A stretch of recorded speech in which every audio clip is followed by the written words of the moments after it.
Hello everyone, জয় মা শ্যামসুন্দরী। আশা করছি সবাই খুব ভালো আছো মায়ের আর বাবার কৃপায়। আমি আজকে একটি অত্যন্ত গুরুত্বপূর্ণ ভিডিও তোমাদের সাথে শেয়ার করতে চলেছি। কথাগুলো সবাই দয়া করে মন দিয়ে শুনবে। কৌশিকী অমাবস্যার পুজোর মাহাত্ম্যের ভিডিও শেয়ার করছি। ওই দিন মাকে কিন্তু অবশ্যই কুলো এবং কুলোর মধ্যে পান আর হলুদ দিয়ে পুজো দেওয়ার রীতি আছে।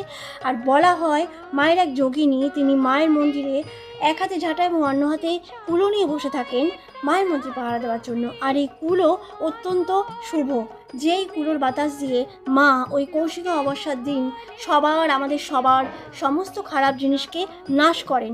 তাই ওই দিন কুলো এবং কুলোর মধ্যে হলুদ আর পান দিয়ে পুজো দেওয়ার রীতি আছে।